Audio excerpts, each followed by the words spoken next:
Hello guys, this is your friend and we are back with a new fanfic. Which is, What If Godlike Naruto Half-Demon with a Harem and Sasuke Bunshing, Part 1. And if you enjoy this fanfic then please press the like button and subscribe to my channel for more fanfic like this. And now let's start the fanfic. Frigid rain fell heavily as lightning flashed, briefly illuminating the form of a young 6-year-old blonde before thunder ripped through the skies above. Between the flashes of lightning, it could be seen that the young boy's shirt was full of holes of various sizes, exposing his malnourished body to the bitter elements. His pants in even worse condition as one of the pant legs was missing from the knee down, revealing his skinny leg. The boy continued to make his way down the empty street, as his bare feet splashed through the gathering puddles. A question any sensible person would have asked themselves upon seeing the boy would simply be, why was this child out in weather like this at this hour? The answer. Immediately at the stroke of midnight, the matron of the orphanage he resided in had kicked him out. Just as he turned 6 years old. With nowhere else to go, the child merely wandered the streets looking for some kind of shelter to get out of the cold. Stopping in front of a small alleyway, he peered down just as another flash of lightning lit up the village once more. Seeing a small pile of cardboard boxes and some plastic wrap used for shipments, he tentatively made his way towards them. It wasn't the most ideal of shelters, but it would do for the night until he could visit the old man and tell him what happened. Shuffling over to the pile of debris, the young child began to set to work on his home for the duration of the early morning hours. Just as he finished placing the plastic over the box to ward off the rain, he heard a group of footsteps behind him. Turning around he saw a group of men and women gathering in the alley, blocking his only exit. Looks like the matron was right, the little demon brat is all alone with no one to watch over him. The man at the front stated with a sinister grin. My daughter would have been 10 years old this month if it wasn't for you. A woman shouted from the middle of the mob, prompting others to express their agreement.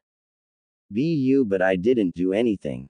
Naruto could only stammer as he backed away from the crowd that slowly began to descend on him with malicious intent. Don't even try to lie, you demon brat.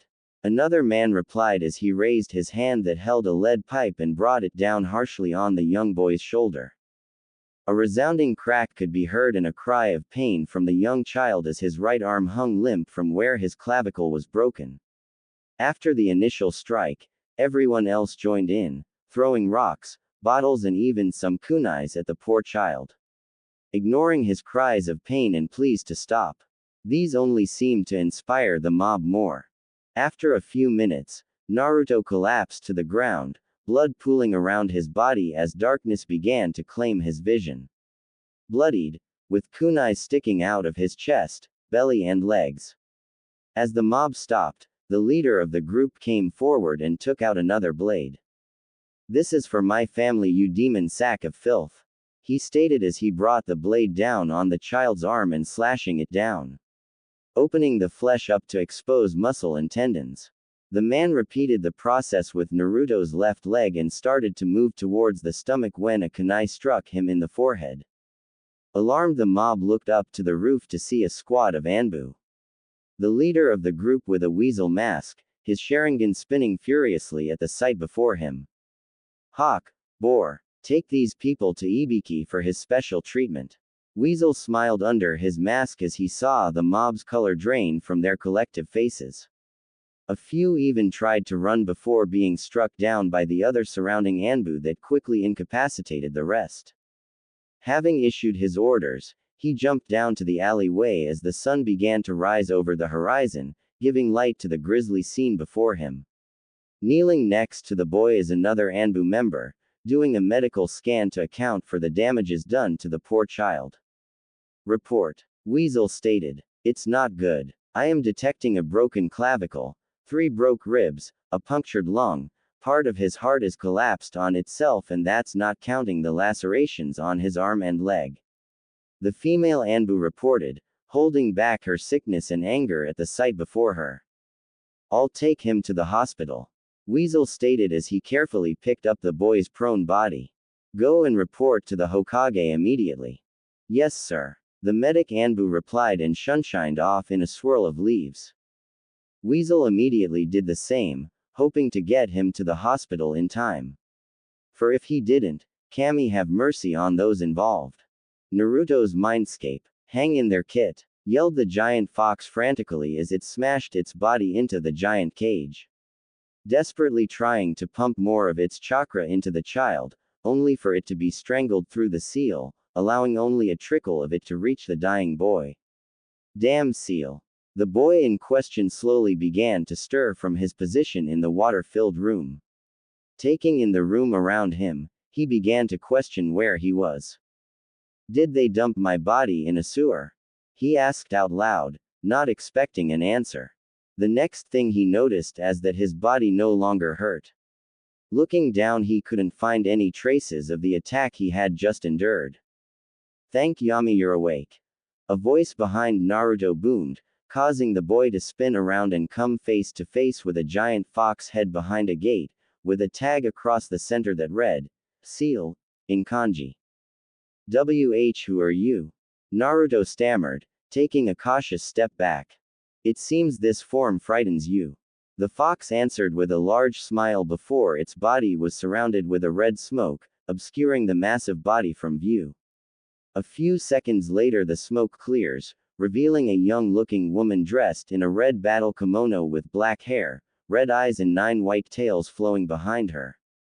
3 red whisker marks adorn her cheeks, similar to his only more pronounced. To answer your question, I am the reason you were attacked. The newly formed girl stated, remorse evident in her voice. How are you the cause of it? Naruto asked, clearly confused. Because I am the Kyuubi no Kitsune. She clarified, waiting for the boy to lash out at her. However, nothing came, he only stared at her in bewilderment. 6 years ago, I was manipulated into attacking this village. She continued. I am not sure who it was. The only thing I remember is being ripped out of my former host and tossed out into the world before a man in an orange mask put me under his control and had me attack the village. Then I was sealed into you. Wait, if I am talking to you now, does that mean we are inside me? The young blonde tried to wrap his brain around this bit of information.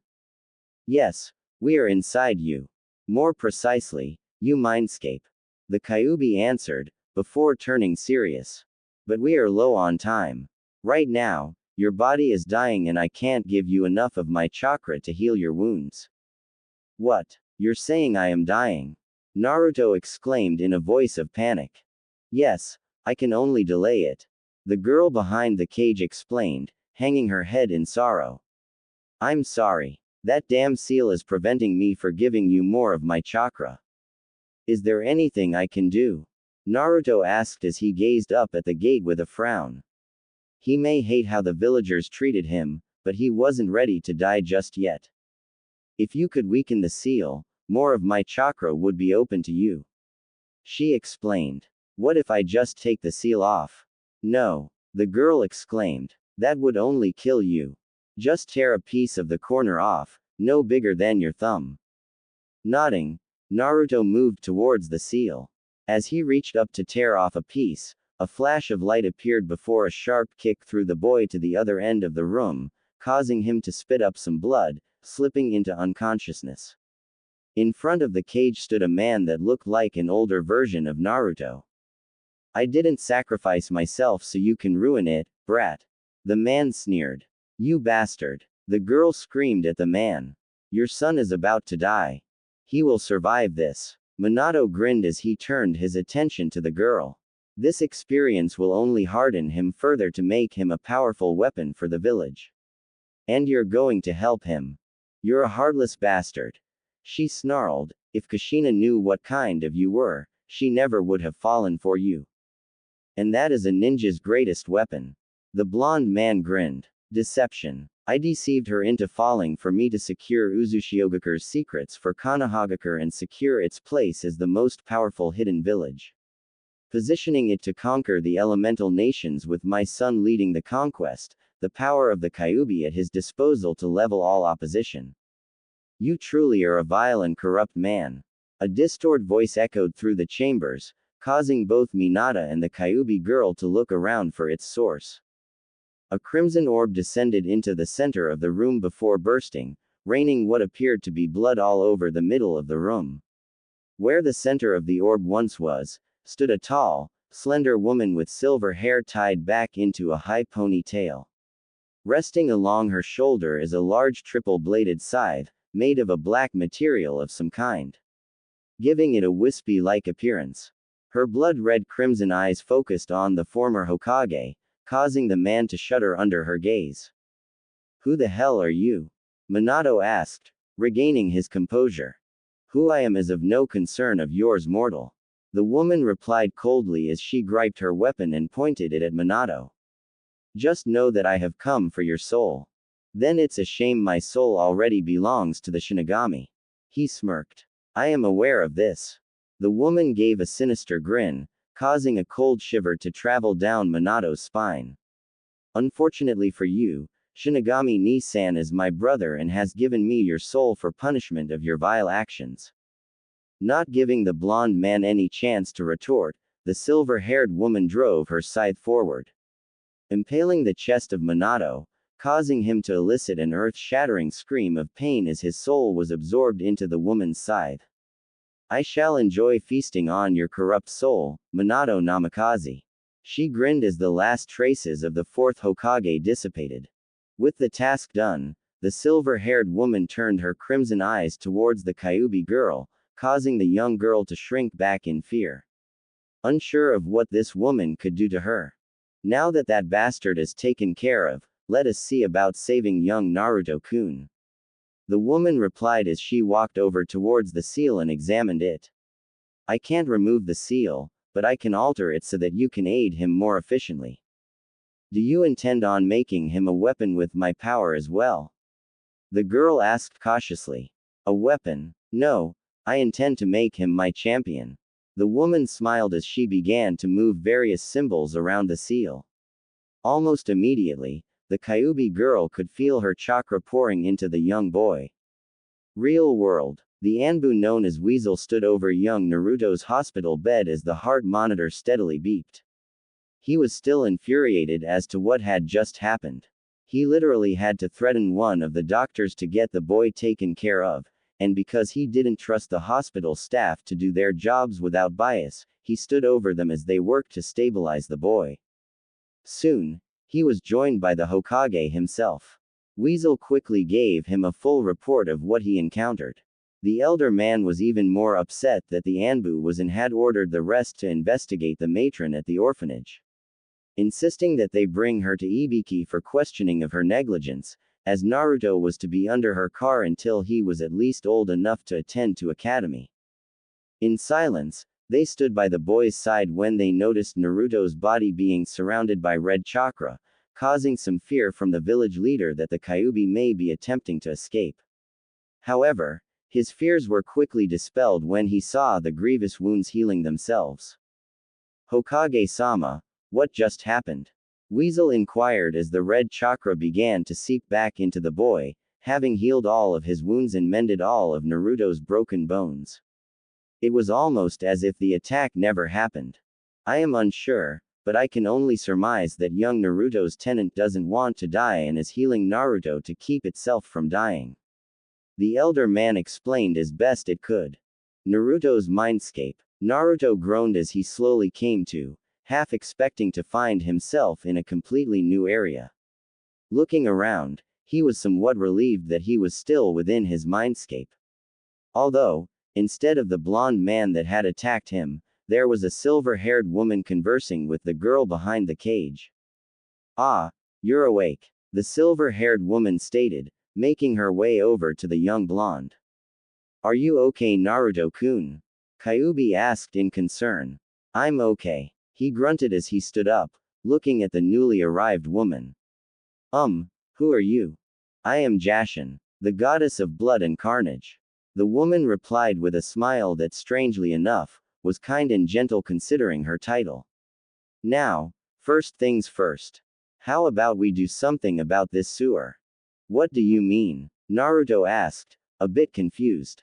This is your mind, Naruto-kun. Jashin explained. You can change it to how you see fit. It is only like this because all you have known is loneliness and pain. Instead, imagine being in an open meadow, surrounded by a lush forest. Imagine a peaceful stream flowing through the meadow. Naruto closed his eyes, and began to imagine what the goddess described. Slowly the sewer-like setting began to dissolve as birds could be heard chirping. A cool breeze blowing against his skin as the sound of honey bees going from flower to flower. Opening his eyes, he could only marvel at the sight before him. An open lush meadow, with a stream flowing through the center surrounded by the lush forest Jashin had described.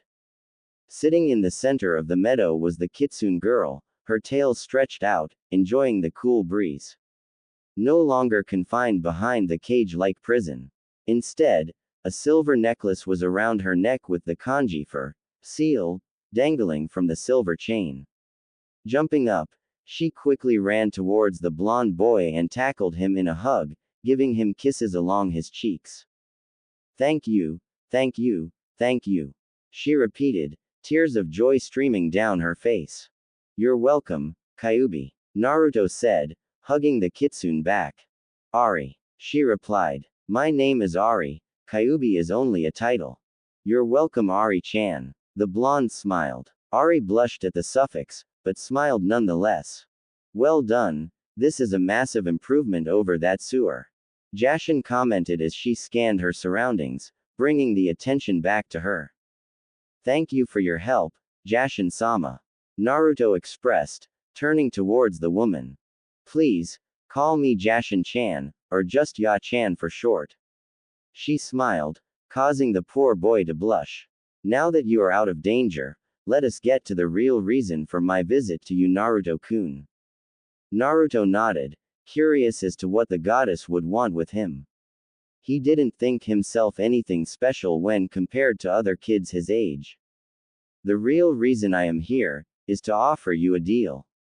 Jashin began. I have watched you for some time now, from the day of your birth up until now, and you have interested me greatly. Despite your constant mistreatment and neglect, you persevere through it all and push forward. That is why I want to make you my champion. Your champion? Asked Naruto, a bit uncertain what was being asked of him.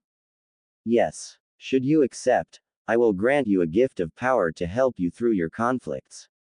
However, while I will grant you this gift, it will be up to you to learn how to use it to its fullest extent, the goddess answered.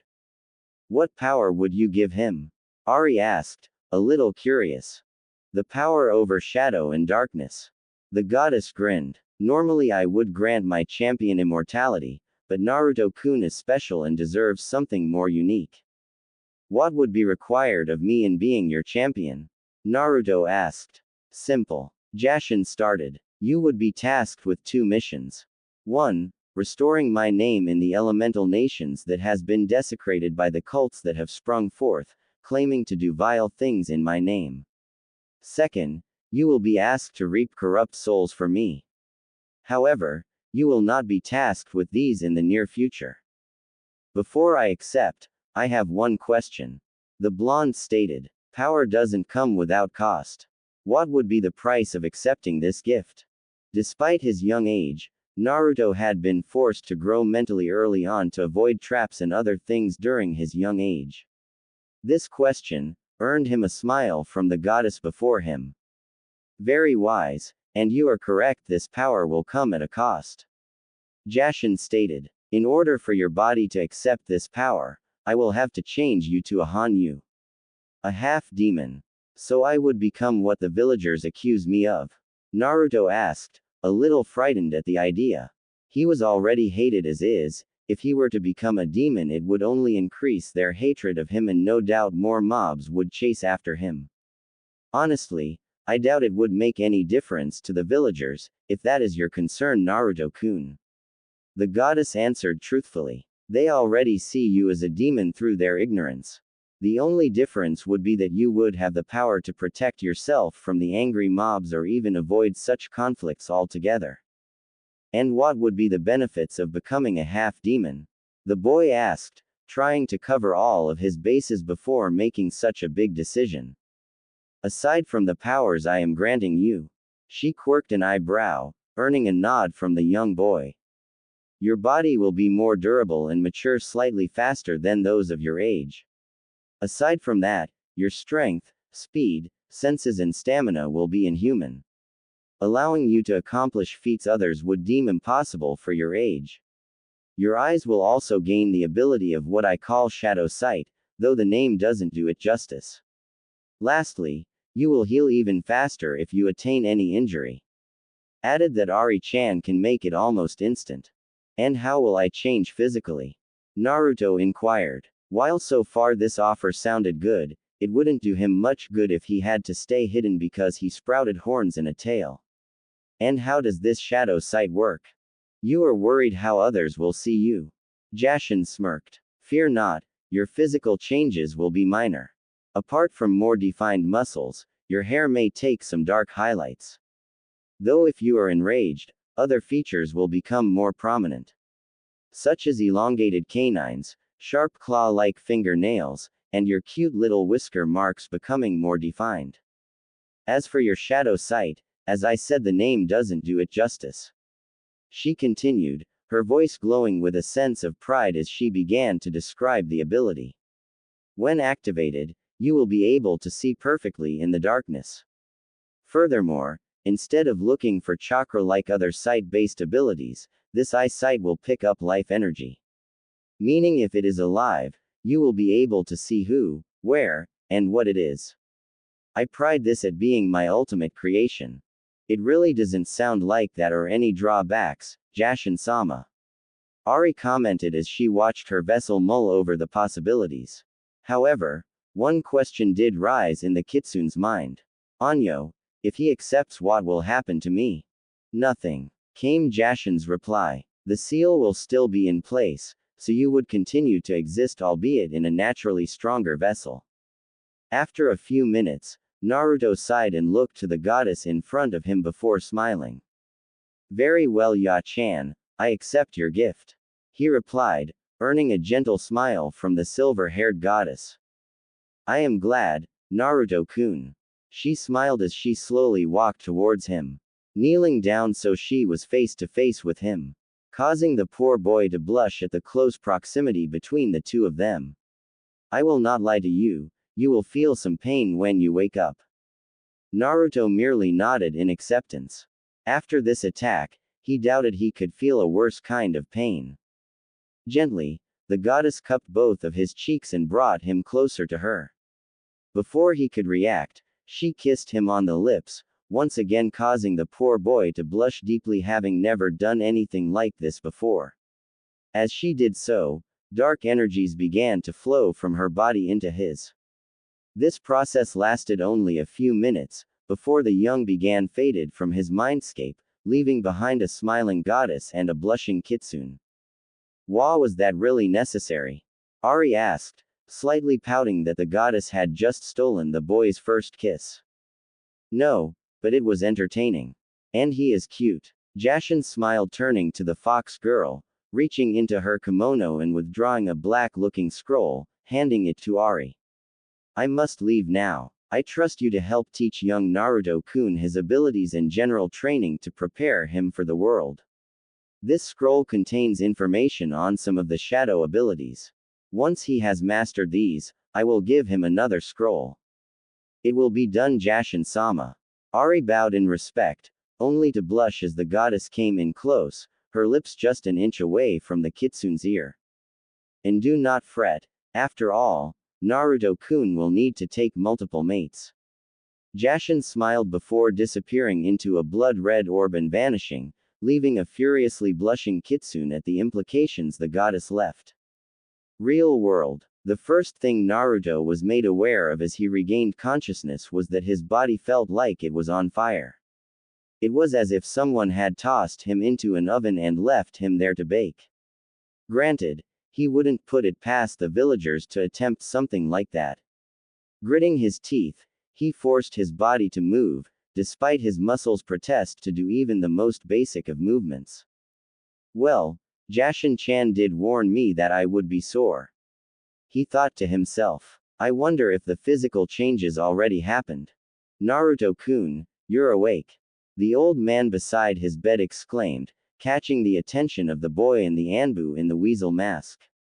Hey Gigi. Naruto replied in a weak, almost silent voice, shocking himself. Try not to talk too much, Naruto-kun. Weasel stated as he approached the bedside.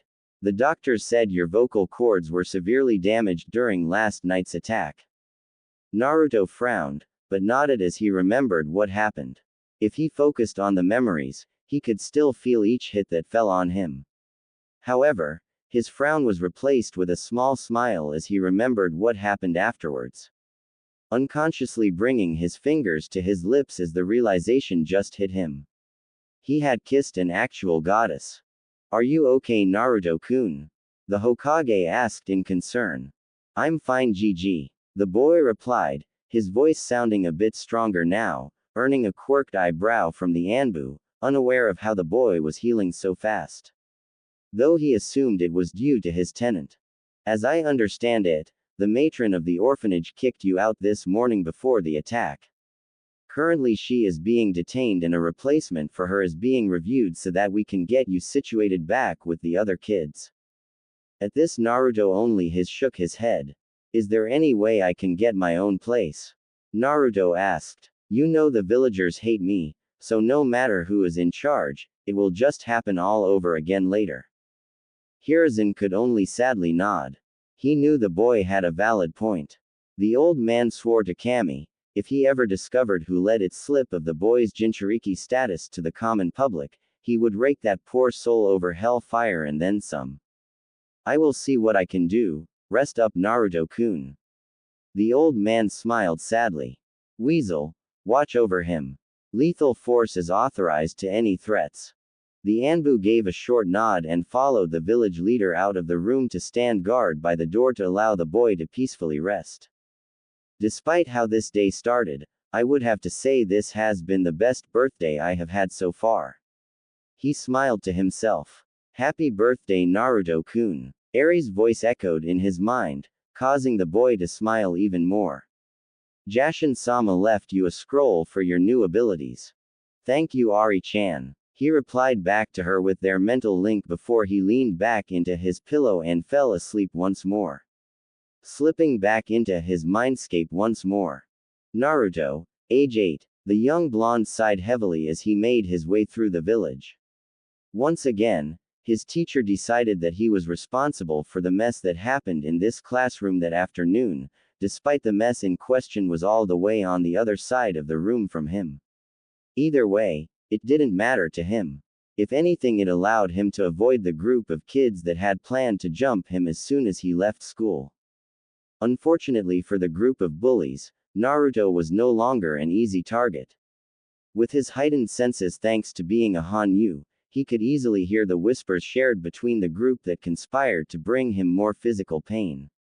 Thus, he was able to plan around it and avoid them altogether. The wrongfully delivered detention just made it easier for him. He did find it amusing that the group of kids actually waited outside for him for the full 2 hours he served his detention, only to discover that Naruto never walked out the doors. In fact, the moment he left the classroom, he ducked into a corner full of shadows and disappeared.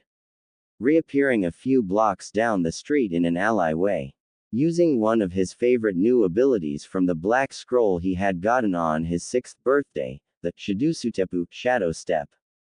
A handy ability that allowed him to literally walk into shadows and travel elsewhere in a split second. In theory, he surmised he could use this ability to travel anywhere, whether he had visited that place before or not. However, in practice he only traveled to places he had already been. No need to take unnecessary chances and get lost in the darkness. Seriously, with how strong you are with your Hanyu body, you could have easily floored those twerps.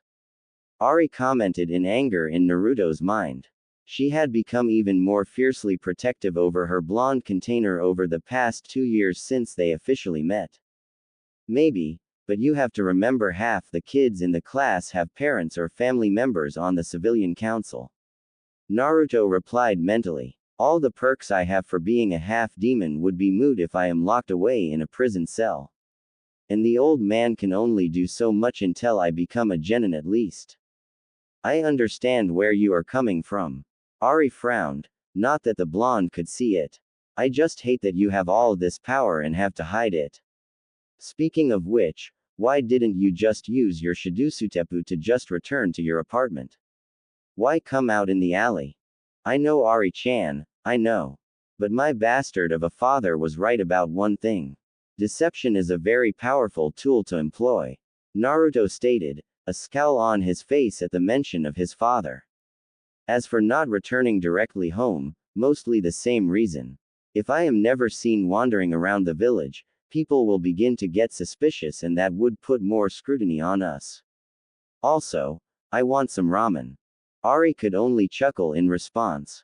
Casually, the blonde Jinchuriki made his way towards his favorite ramen stand, ignoring the various glares and sneers that were cast his way.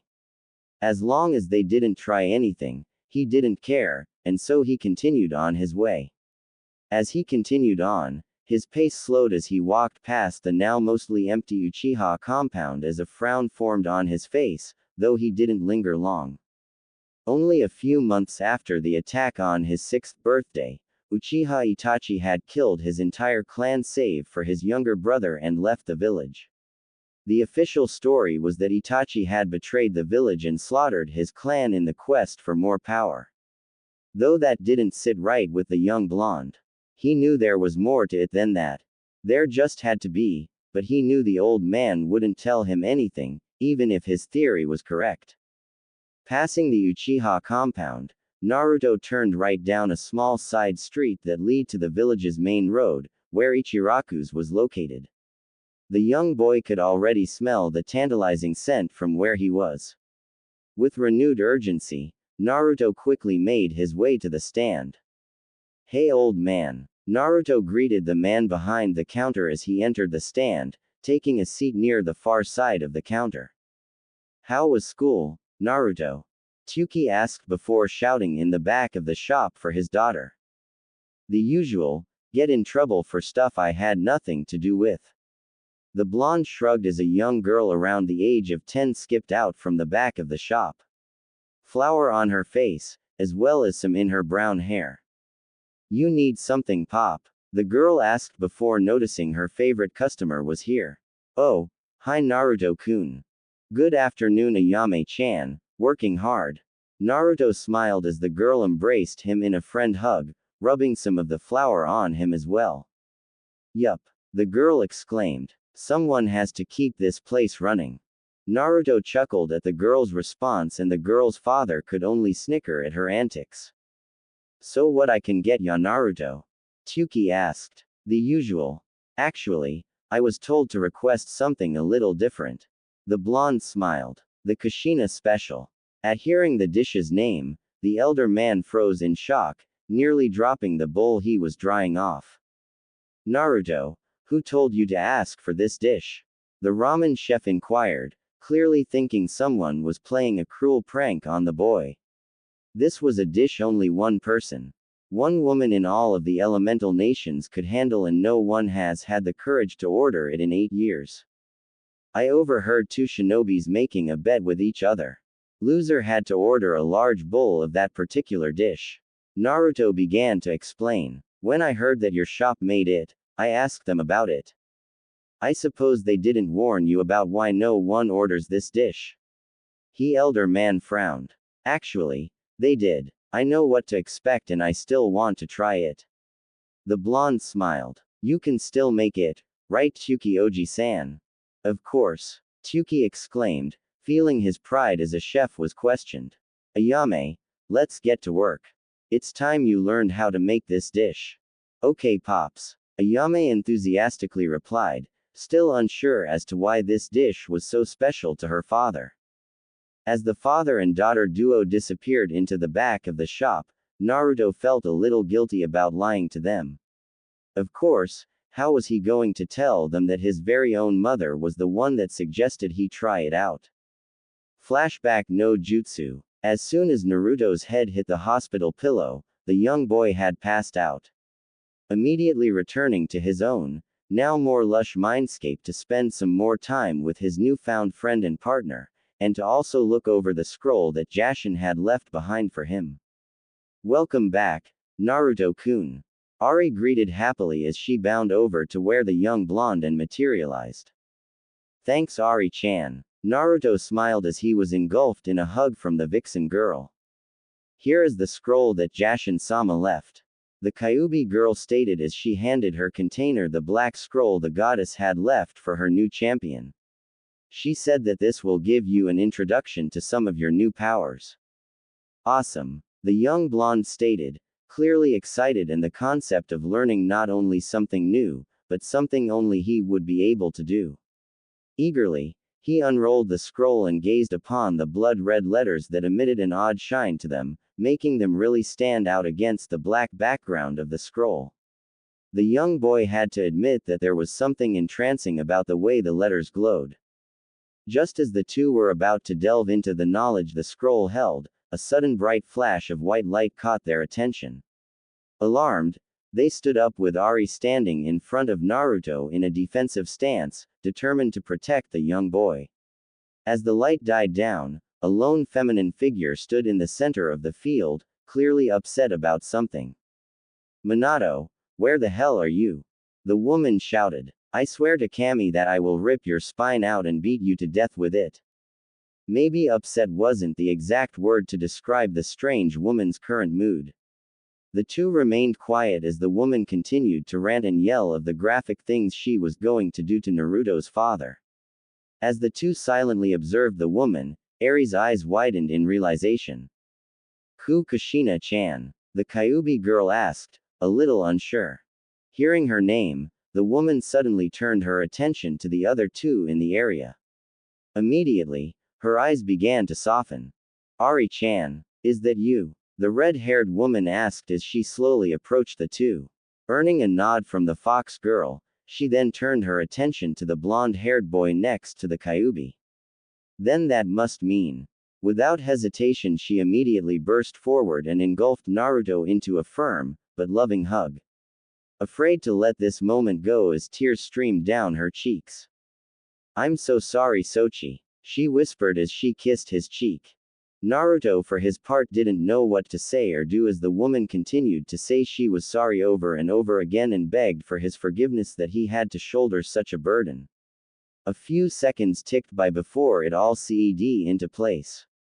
Gently, he embraced the woman back, giving his mother a firm hug. It's okay Ka-san, I don't blame you. He whispered, tears now starting to form in his eyes. I swear to Kami, if I ever get my hands on that bastard of a husband of mine.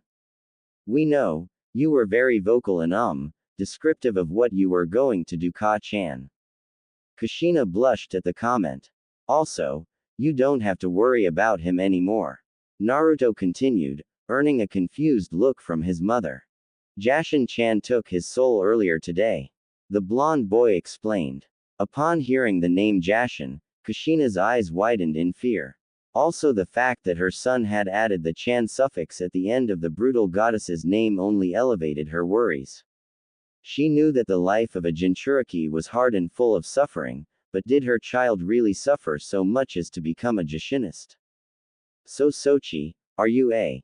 She couldn't finish her question, but Naruto understood what she wanted to ask. Taking a step back away from his mother, the young blonde let out a sigh before he turned his attention back to his mother. He could see the fear in her eyes about what his answer was going to be. Am I a Jashinist? He asked for her, before shaking his head. I am not sure if a simple name like that would apply to me really. I suppose I should begin with how my birthday started. With a frown, Ari sat down next to her container, not really excited to relive the morning's events again. But, the boy's mother needed to know about the life her son has led so far. Today was my birthday, Naruto began. You would think a kid my age would be excited for it. But for me, this day always brought pain as it's also the day my bastard of a father defeated the Kyuubi. Every year on my birthday, the matron of the orphanage would ensure I was locked or kicked out for some reason or another just so the mobs can organize their so-called fox hunts. It usually ends about how you're imagining it. For her part, Kushina was becoming more and more livid at the actions of the villagers.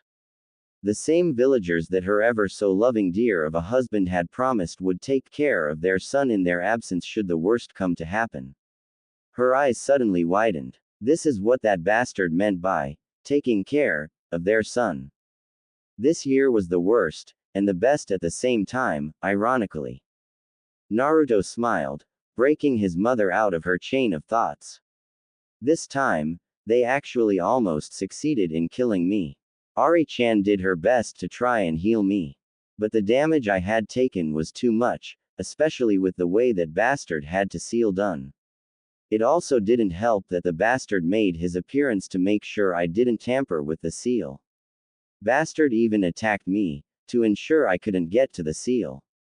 Saying he wasn't about to let me undo his sacrifice. Naruto-kun fell unconscious again after being struck. Ari started, filling in for when Naruto was knocked out.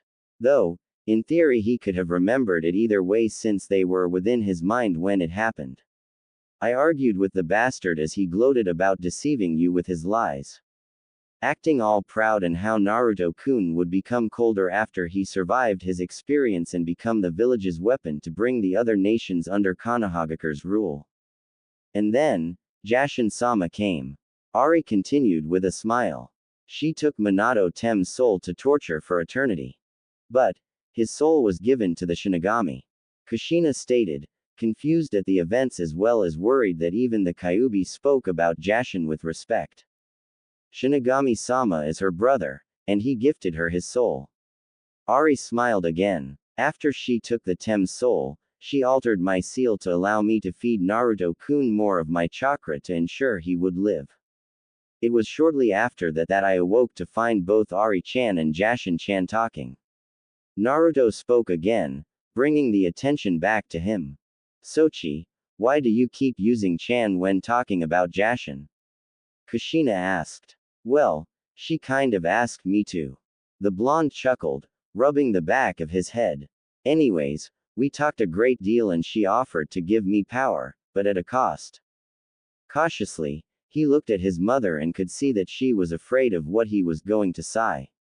However, he was also concerned with how she would react when he tells her that he is now a half-demon and Jashin-chan's champion. To help me avoid future fox hunts, and the hatred from the villagers, she gave me a special power. A bloodline if you will. However, the price is I am now a half-demon. A Hanyu. Why? Kushina exclaimed. Why would you agree to such a thing? Because I was tired of fearing for my life. Naruto bluntly stated, snapping his mother out of her hysteria. And I know what you're thinking, and no. Jashin-chan didn't manipulate me into agreeing to accept her gift. We talked in detail about the pros and cons of it. In the end, I saw that the pros greatly outweighed the negatives. It's true, Kushina-chan. The Kyuubi girl spoke up again. Jashin-sama spoke the truth about what changes would happen and Naruto-kun desperately needed a way to escape the hunts. Besides, I think he looks cuter now. Ari-chan, are you flirting with your godson? The red-headed woman asked in a teasing tone. Godson? Naruto inquired, confused by this new development. Yeah, Kushina-chan kind of made me one of your godmothers before you were born. Ari rubbed her left arm in embarrassment. Anyways, the blonde Hanyu began. After giving me her gift of power, she made me her champion. When I am ready in terms of skill and strength, I am tasked with restoring Jashin-chan's name to the world and wiping out the cults that have defiled her name. Cults? Kushina asked. I was under the impression that these cults did as Jashin commanded. And therein lies the problem. Naruto sighed. You see, these cults work in their own self-interest and will sacrifice anyone, regardless. Does Jashin-chan want souls? Yes, but only corrupt souls. These cults defile her name. So you see, Ka-chan, you don't have to be afraid of Jashin-chan. Okay. I see. Was all the elder Uzumaki said. wrapping her mind around the information she had just been given. But I do have a question. Ari-chan said she was one of my godmothers, who are the others? Tsunade Senju, one of the 3 legendary Sannin. His mother replied with a smile. Your father though, named Jiraiya your godfather though. Then I know who not to trust. Naruto frowned. After his first impression of his father, he didn't trust anyone associated with the man, and with what he learned from Ari-chan, he would wager that his godfather would also seek to manipulate him to further his father's plan. Too bad Jashin-chan put a wrench in their plans. Kushina for her part could only nod in agreement.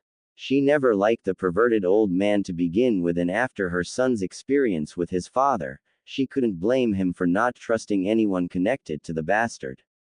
Finding who to trust is always a gamble, his mother remarked. However, the seriousness of the moment was disrupted at the sound of the young blonde's stomach rumbling in hunger, causing the 2 women to chuckle a little and the poor blonde boy to rub the back of his head in embarrassment. Soon as I get out of this hospital, I am getting me some ramen. Datbeo, the blonde proudly exclaimed, not noticing the verbal tick he had. No better ramen than Ichiraku's. Kushina smirked. Tsuki is the chef of Kami himself. I know. Where do you think I get my ramen? The blonde replied. Sure, those instant ones are good to hold you over, but they taste bland. Though, Jashin-chan says I need to eat more than just ramen to get stronger. She's right, Databane, the redhead stated, for once agreeing with the goddess of blood and carnage. You need to eat balanced so you can grow faster and become stronger. Girls aren't going to want a skinny Hanyu. Naruto could only smile at his mother's words. Especially the last part, since to him it symbolized that she had accepted his choice and had trust in him. However, the feeling of joy soon began to disappear as his mother's body began to fade. Looks like my time is up, Sochi. She smiled as she knelt down, bringing her son into one last hug.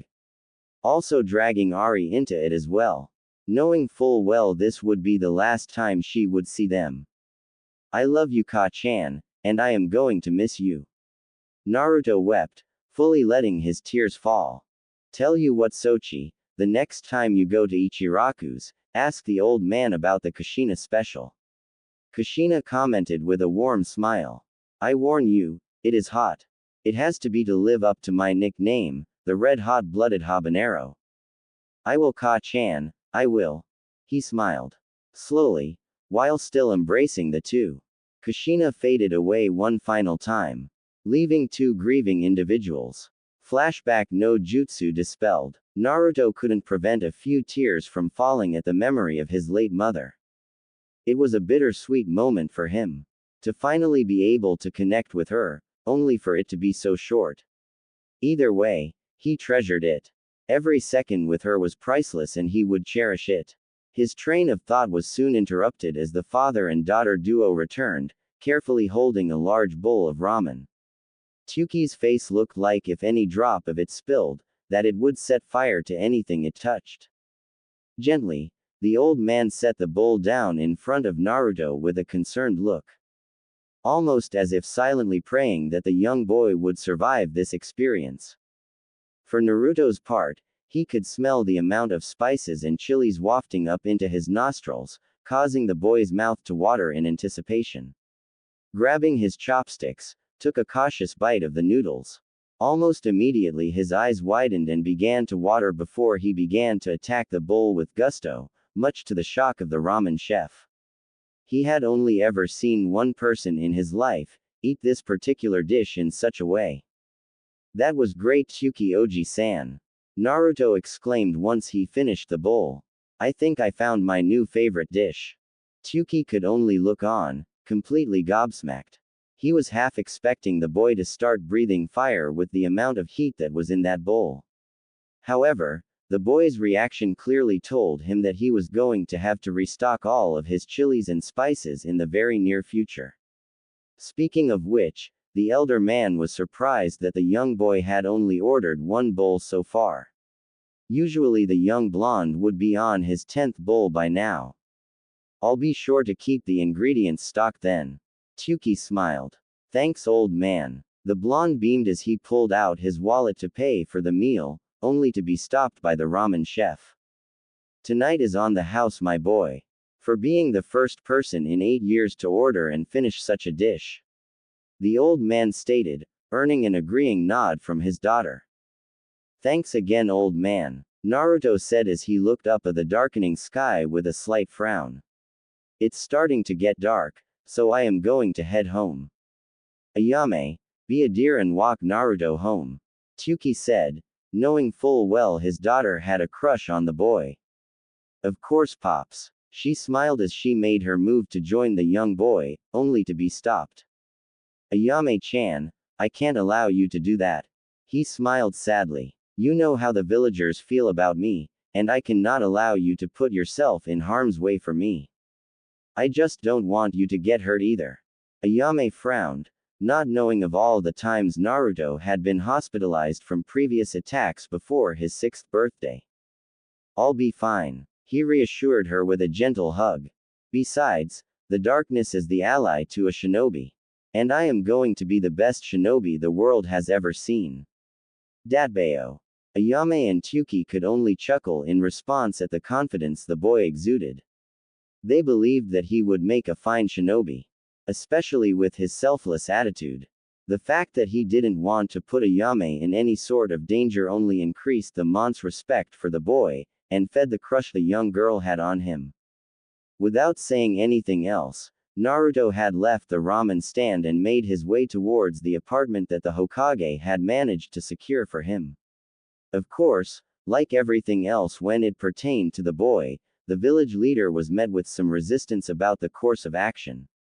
In the end, a compromise had to be made, so instead of the nice apartment that Hiruzen had intended for the boy, Naruto was given a run-down apartment in the red light district of the village. To be honest, Naruto didn't mind in the slightest.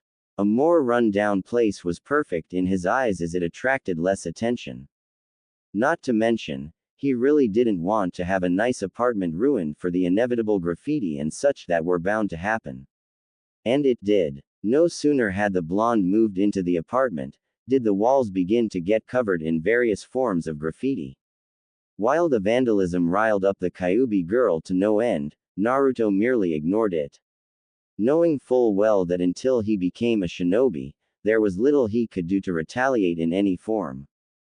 Thurr he-ish, slurred a drunken man, as he stumbled out of Shushuya, one of the village's more popular pubs. Due to its close proximity of the village's more perverted and carnal secrets. Lests got him. Despite the incoherence of the man, other patrons who were less intoxicated were quick to jump to the mont's call. Grabbing bottles and other items that could be used as weapons to attack the 8-year-old, the group of a dozen or so began to chase after the boy. Paying no mind to the young girl crouched on the roof overlooking the street. A scowl dug in deeply on her face. Here we go again. Naruto sighed mentally as he took off down the street at speeds faster than a normal 8-year-old. Much to the anger of the mob behind him. Get enough distance between me and them, duck into the alley and disappear into the shadows and watch as they rage yet another failure to corner me. Ari could only giggle in response. While she wasn't too fond of running, she couldn't help but admit how hilarious the end result would be. Even she learned a few new profane words from the mobs that failed in their assignment. As planned, Naruto quickly ducked into the alleyway and was running to the end where the darkest shadows were. However, he didn't expect some shinobi to be in the mob as a kunai whizzed by his cheek, catching the blonde's attention. You're pretty fast for a demon brat. The nameless shinobi stated with a grin as he pulled out another kunai. Yeah, well, when you have morons constantly trying to kill you, you learn to move fast. Naruto shrugged, not showing any signs of worry. Though he was a bit disappointed that his initial plan had fallen through, leaving him no choice but to show off some of his powers in front of witnesses. By now the rest of the mob had caught up, some of them winded from the distance they had to run to catch up to the demon brat. Clearly not happy about having to run just to catch up with the brat. Well, You won't have to worry about that anymore. The shinobi grinned maliciously. Because you won't survive after tonight. Without waiting for a reply, the shinobi of the group quickly threw the kunai he had in his hand at the blonde boy. However, to both parties' surprise, it never made it as a second kunai came from above and knocked the first out of the air. A few seconds later, a lone feminine figure jumped down from the roof. Naruto noted that she had purplish hair, tied up into a pineapple-like fashion. Her burgundy t-shirt hiding her figure as a pair of khaki shorts rounded out her outfit. You lot are pretty brave when teaming up against a kid, she replied as she twirled a kunai in her fingers as she stared down the mob.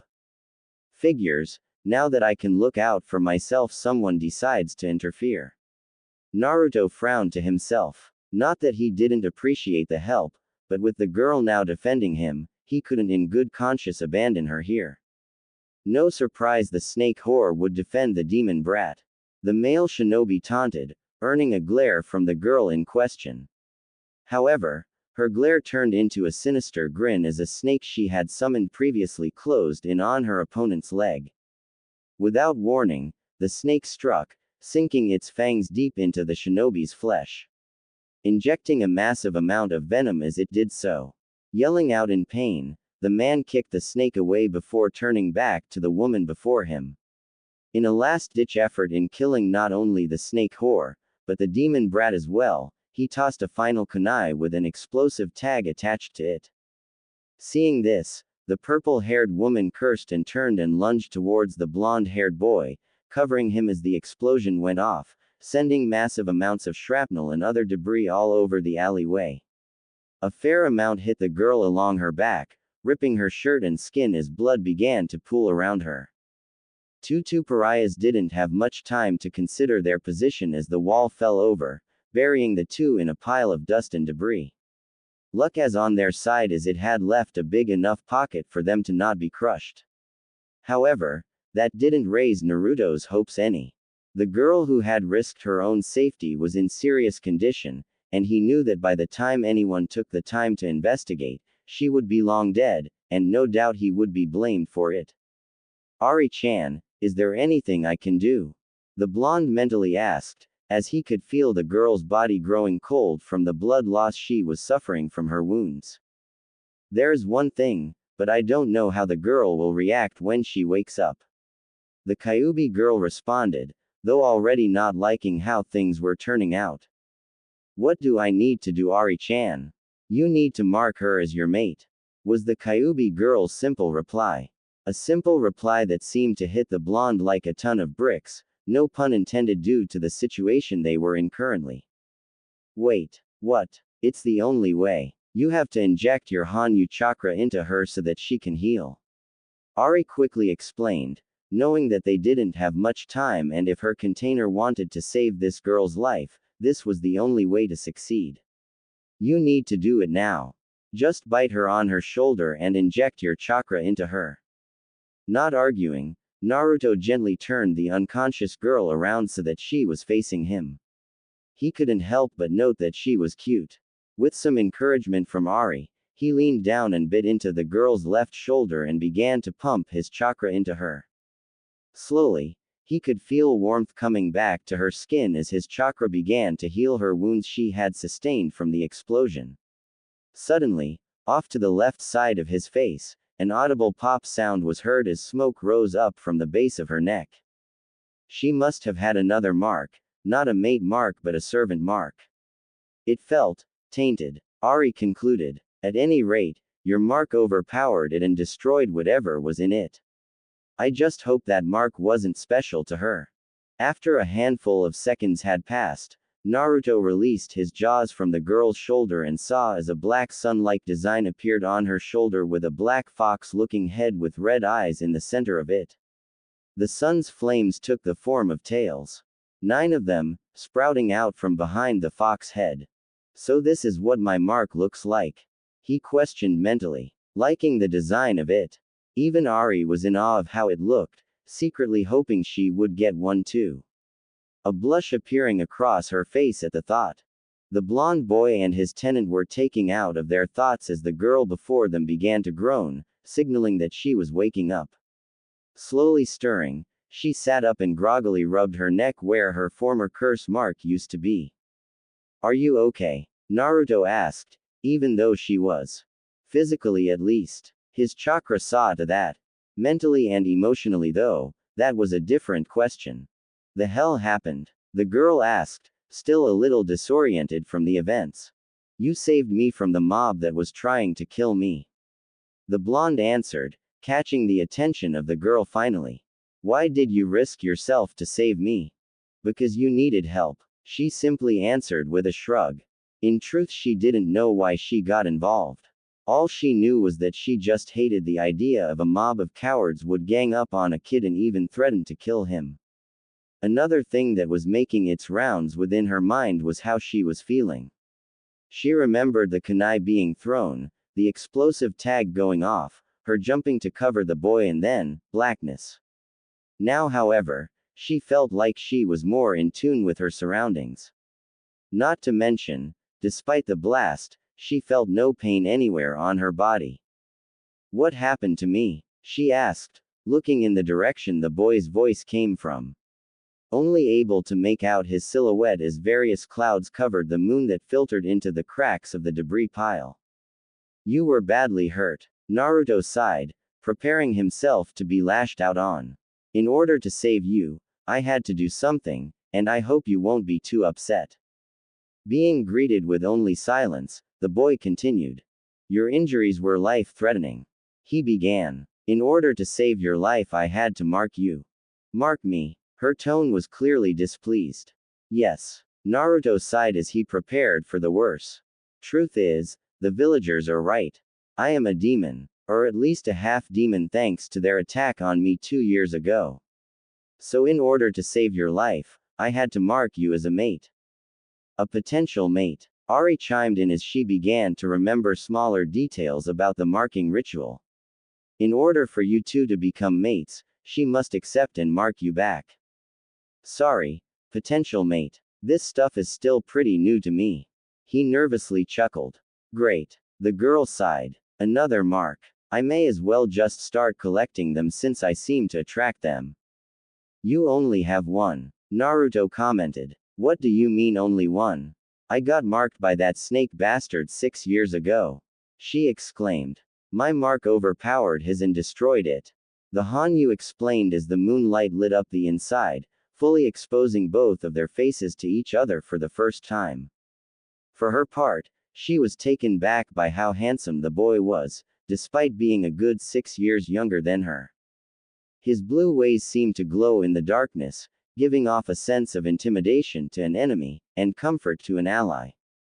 Even more so, she was shocked that she had been freed from the snake bastard by this boy. Reaching up, she trailed her fingers across where it once was only to find nothing. No lumps or anything to show it was there. She did though, feel the slight rise in her skin where her new mark was. Though she couldn't see it, she traced around its design, making a mental note to take a look at it in a mirror as soon as she could. Don't worry, it should disappear in a week or so. Naruto explained. The only way it would stay is if you were to mark me to accept it and thus, agreeing to be my mate for life. And just how would I mark you? She asked with a slight grin as the clouds covered the moon once more, delving the two into darkness once more. Same way I marked you. He shrugged, not knowing just how close to danger he was as he continued to recite what Ari was telling him. You would have to bite my shoulder and inject your chakra into me so that they mix and form a bond. However, doing this will also change you into a Hanyu as well. Without warning, the girl moved forward and grabbed the young boy, sinking her teeth into his left shoulder as well, drawing some blood to the poor boy's dismay as he felt her chakra start to enter his body. Out of instinct, he clamped down on her shoulder as well. Almost as if sealing the ritual and mating the two for life. Once she was down, the girl sat back and wiped the blood from her mouth, giving it a timid as she noted its flavor. So what's your name? The girl asked in an embarrassed tone. Shouldn't we have established that before we mated for life? Naruto quirked a brow, though he couldn't help but chuckle. Anyways, I am Naruto, Naruto Uzumaki, resident demon brat. The no longer single Anko Mitarashi. The girl now identified as Anko introduced herself, earning another chuckle from the boy in front of her. Nice to meet you. He smiled. Naruto, age 10, academy. The young Hanyu sighed as he walked into the classroom. The entire morning, his tenant was ranting up a storm over the outfit he had decided to wear during his academy days. A bright orange and blue jumpsuit that all but screamed, "Kill me." To everyone. Sure, the female kitsune understood her container's reasoning, but she still didn't like it. And she made it known, vehemently. Naruto only chuckled at the Kyuubi girl's antics. Ing his head to the side, he let out a second soft sigh and quickly moved to his seat towards the back of the classroom, just in time to avoid being trampled by two girls. Sasuke-kun. The pair of girls exclaimed as they pushed through the door. One with pink hair and one with blonde. Upon realizing that they both called for the same boy, they shot each other a hateful glare. Naruto only frowned in response of the scene in front of the classroom. These two had been like this the entire month and a half since the academy started. Always vying for position to earn the last Uchiha's attention and affection. Despite it being obvious that the emo had no interest whatsoever in the opposite gender. Leading to a few rumors that the raven-haired boy played for the other team. His eyes wandered to the pink-haired girl. Sakura Haruno. A girl from a civilian family, though her mother had a spot on the civilian council and was one of his primary antagonizers to constantly try and call for his banishment or execution. Though each attempt always got overruled by the old man. Despite only having her father to help teach her, since he was a former shinobi though retiring at the rank of genin, Sakura had initially shown promise of being a capable kunoichi. However, that opinion quickly began to deteriorate ever since she became a fangirl of the last Uchiha. Allowing his eyes to travel over to the next girl. Ino Yamanaka, hailing from a clan of mind walkers. Naruto had met her father on occasion when he would meet up with Anko after one of her torture sessions. Inoichi was head of the interrogation division, whilst Anko would torture other criminals and captives for information. Like Sakura, Ino had the markings of a great kunoichi, but also like her pink-haired rival, she squandered it all for the attention of the brooding emo. Naruto then turned his attention to the source of the girl's obsession. Sasuke Uchiha, only survivor of the Uchiha massacre. As a result, the boy was pampered beyond belief by the civilians and civilian council alike. As such, the raven-haired boy's ego and arrogance had inflated to an insane degree. Constantly thinking he was better than anyone and that everyone was entitled to give him what he wanted in order for him to kill his brother and restore his clan. Letting out a soft sigh, the Hanyu turned his attention to his next classmate. Kiba Inuzuka of the Inuzuka clan. On his head, sat the boy's faithful Ninken, a white dog named Akamaru. For the most part, Naruto had no issues with the boy's clan, but Kiba himself was a different story altogether. He was brash, arrogant almost to the Uchiha's level, constantly bragging about being an alpha and that everyone should respect him and all girls should want to be with him. This has caused lots of friction between the Inuzuka boy and his mother and sister. Naruto recalled one particular moment when the young Inuzuka had even attempted to get with his Anko-chan. Before his mate literally threatened to castrate the young boy if he even glanced in her direction, giving the dog boy a cut on the cheek to emphasize her point. Since then, Kiba had avoided the snake mistress at all costs. Unfortunately, it didn't teach him anything, as the boy continued to harass various girls in the class. Shaking his head at the memory, the young blonde then turned his attention to another classmate. Shino Aburame. A bug user from the Aburame clan.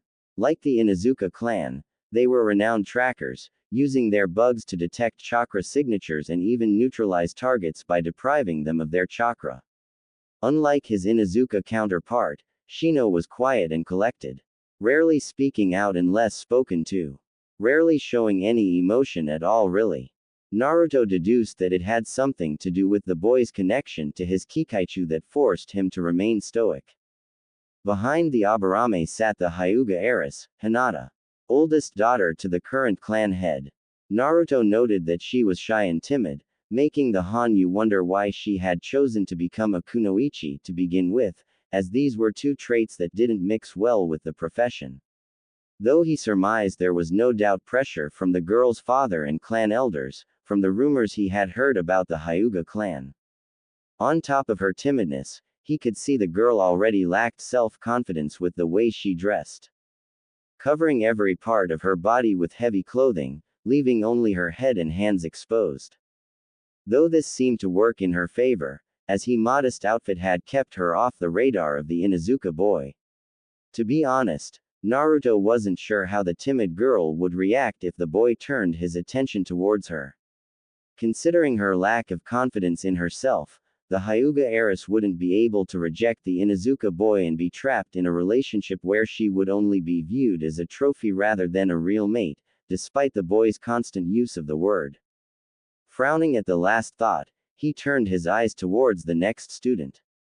Choji Akamichi of the Akamichi clan, who also owns and operates the village's unique barbecue restaurant that he had visited from time to time, as the Akamichis were one of the few that didn't ostracize him, and it helped balance his diet with various meats his body needed to continue to grow. As for Choji, Naruto didn't have any issues with the rotund boy. Though he did note that the Akamichi was sensitive about his weight, prompting him to retaliate against anyone who poked fun at it. However, all anyone had to do is just research the basic information of the Akamichi clan, and they would know how foolish it would be to poke fun at them. In a word, the clan was made of powerhouses. Each Akamichi member able to turn their calories into chakra, giving them a vast supply. Not only that, their own clan jutsus were something to behold and respect, as it allowed them to enlarge themselves with the strength to match. Choji would no doubt become very strong once the boy hit his prime. Then there was the last notable classmate, sitting just a few desks away from Naruto in the same row. Shikamaru Nara, fast asleep on his desk. The boy's clan techniques were similar to the ones that Jashin had given him, though to a much lesser degree. Manipulation over shadows to entrap their opponents if the Nara's shadow made contact with their enemies. The Hanyu made a silent vow not to encroach on the clan's own technique, despite it being well within his ability to do so. If Naruto had to describe the Nara boy in any capacity, it could easily be summed up by one word. Lazy. Everything to Shikamaru was troublesome. It seemed that the only Naras that were motivated to do anything were the female members of the clan. Which, according to Shikamaru, was troublesome. The rest of the classroom was comprised of various civilian kids that wanted to be a shinobi. Naruto wondered if they were fully aware of the life they would lead if they made it through the academy. Though he knew a majority of the female populate of the class wouldn't make it past the exams in their 4th year. Like Sakura and Ino, most of them were ignorant fangirls, only pinning for the attention of the last Uchiha.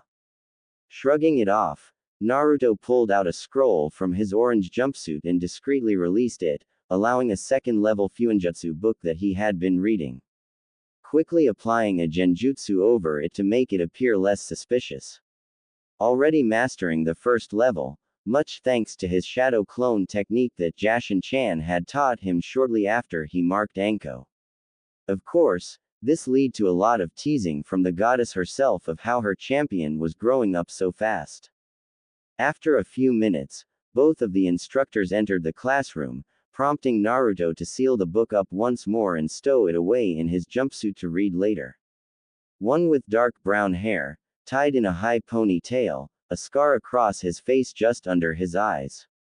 Closing his eyes, the Hanyu reached out with his sensory abilities that Ari had been instructing him on, to gauge a person's intentions. For the most part, Naruto couldn't feel any hatred coming from the scared instructor. The man was full of pain and sorry over the loss of his parents during the Kyuubi attack 10 years ago. Though Naruto could feel that the man didn't blame him for their deaths and actually separated Naruto from the fox. This only caused the blonde to frown a little, since the scared instructor was placing all his hate on Ari. Though both Naruto and Ari took solace in that the instructor didn't know the full story of what happened. Perhaps later, when the time was right, Naruto could explain to him who was really to blame for the attack. Feeling a pair of eyes on him, Naruto directed his attention to the silver-haired man next to the other instructor. The Hanyu didn't need his sensory abilities to know this man was going to be trouble, just from the look he was receiving. As an instructor, Naruto had no doubt that the silver-haired man would do everything in his power to sabotage him. The blonde only inwardly smirked, as Anko had already prepared him for such an event. Knowing full well how the village viewed the boy. For the next 4 years, the two of us will be guiding you all on your journey to become shinobi of Konoha. The scared instructor stated, as his eyes wandered over the class, making sure he had everyone's attention. I am Iruka Yumino, and this is Mizuki. I know for the past month you had Mio-sensei as your instructor. Iruka continued. Unfortunately, she will be unable to continue her instructor duties due to personal issues. While there was confusion among the classroom, Naruto knew exactly why the woman was no longer teaching the class. During the weekend, she had attempted to kill Naruto to, in her own words, cleanse the village of the demon. Unfortunately for the woman, Naruto was currently on a date with Anko, and the snake mistress didn't take kindly to the attempted assassination. Currently, Mio was in the T&I building, probably being tortured by Anko-chan. At the thought, Naruto felt a wave of pity wash over him for the former instructor. Anko was very passionate about her job and enjoyed causing as much pain as possible to her subjects. Doubly so for those that she had a personal interest in. And the snake mistress was personally invested in Mio. Uzumaki, Naruto, Iruka called out, snapping the blonde out of his thoughts. Here, he simply replied. Alright, today we are going to start off with. Iruka began to drone. Almost immediately the class groaned as the currently lesson wasn't anything to be excited about. No tales of powerful jutsus, no exploits of brave shinobi taking on entire armies. No, the current topic was politics within the village. Rolling his eyes, Naruto took out his book once more and began reading. Thanks to Jashin-chan, he was already well versed in all of the major villages' inner workings as well as their laws. As the lecture drawled on, with almost half the class fast asleep, Naruto for the most part, kept to his book when suddenly he was hit with memories of one of his shadow clones he left training in the Forest of Death. Immediately blood began to trickle from his nose and a heavy blush appeared on his face. The young Hanyu face vaulted into his desk, gaining the attention of the classroom. Are you okay, Naruto? Mizuki asked, with fake concern. Just fine, the blonde retorted, not lifting his face from the desk. Letting the memories of the clone that had just dispersed settle. It seems his dear Anko-chan had decided to visit his clones and given him a special message in the form of groping the shadow clone's crotch while smothering its head into her chest.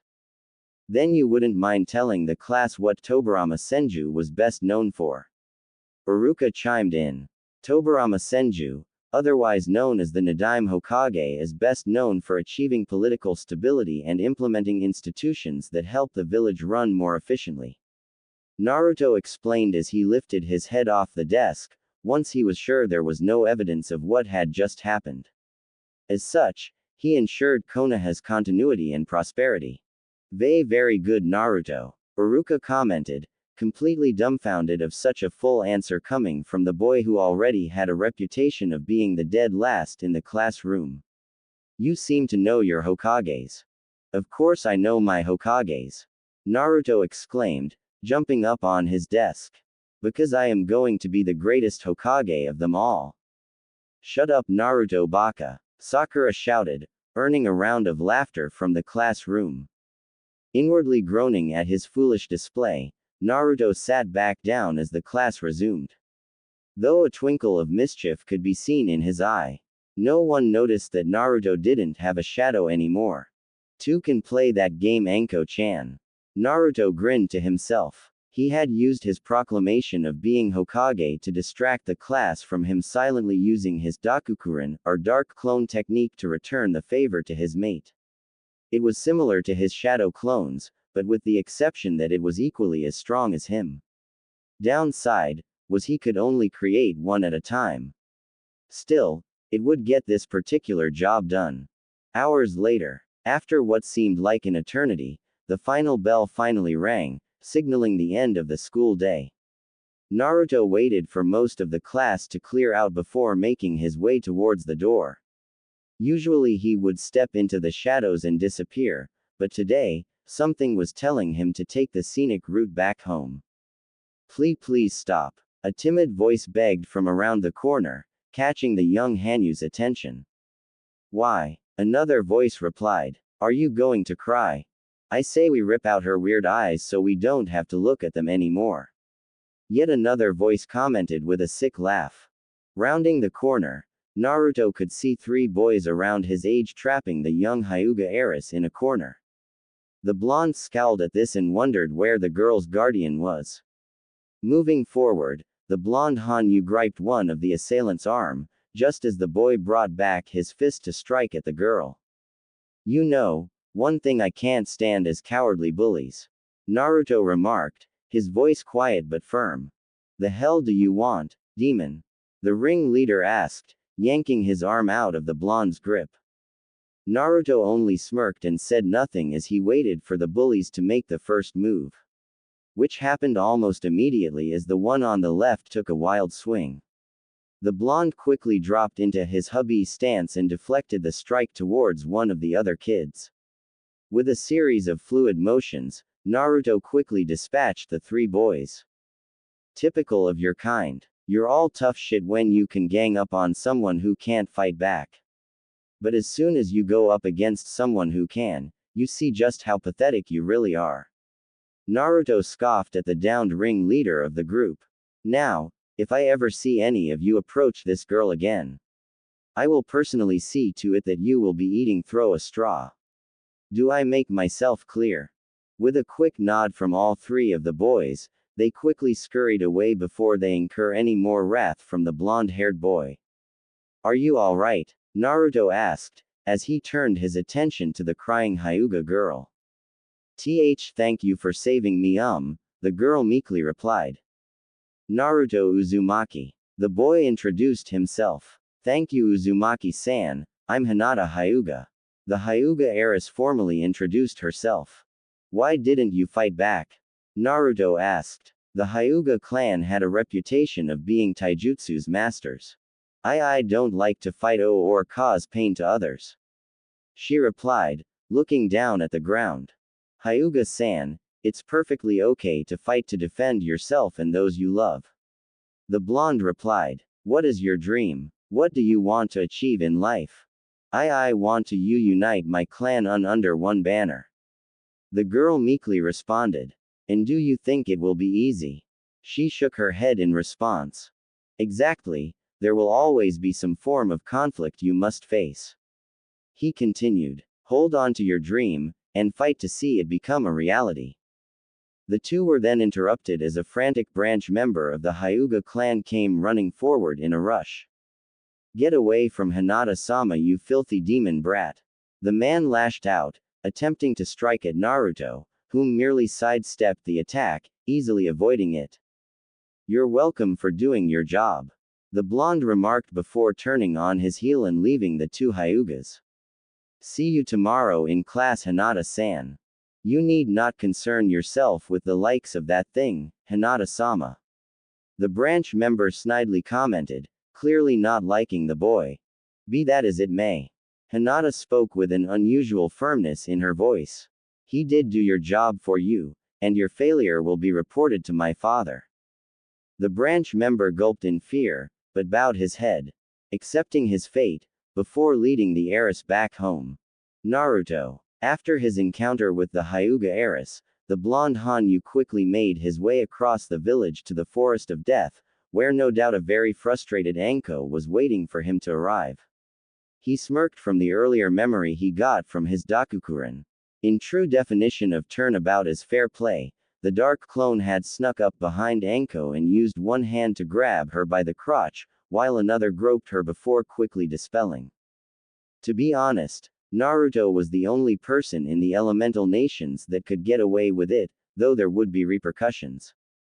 After a few more minutes of traveling, Naruto entered the forest entrance and began bounding through the trees with the practice of a seasoned shinobi. It didn't take him long to arrive in a clearing where a small army of his shadow clones were training. Off to the side was a very frustrated snake mistress. "You got a lot of nerve, Yaki," Anko shouted as she spotted the blonde. Though she failed to hide the grin on her face as she approached him. "Turnabout is fair play." Naruto shrugged. "You assaulted my clone while I was in class, you know. You act like you didn't enjoy it." She smirked as she hopped down right in front of him, wrapping her arms around his neck. "Same could be said for you, hubby Haim." He grinned, wrapping his arms around her waist. Without waiting another second, both closed the distance and let the lips collide into a feverish kiss, built up from pent-up frustrations all day. Mostly on Anko's part. It took all of the snake mistress's mental fortitude to remind herself that Naruto was still only 10 years old, despite his body looking at least 2 years older than he actually was. After a few moments, the two broke the kiss, with Anko having a glazed look in her eye due to the feeling of euphoria of being in proximity to her mate. Naruto mirrored her feelings. One of the benefits of the mate's mark they both had was that they could feel each other's emotions and it amplified positive feelings for one another. However, it also increased their own desire for one another. The snake mistress was more than willing to satisfy that desire, but Naruto was firm that they at least wait until he graduated the academy, which she reluctantly agreed to. "I see my two favorite Hanyus are behaving themselves." A distorted voice called as a blood-red sphere floated down before bursting, exposing the beautiful goddess of blood and carnage. As well as two frustrated Hanyus can, Jashin-chan. Naruto smiled as he reluctantly released Anko. The snake mistress herself had met the goddess just shortly after her encounter with Naruto that fateful night.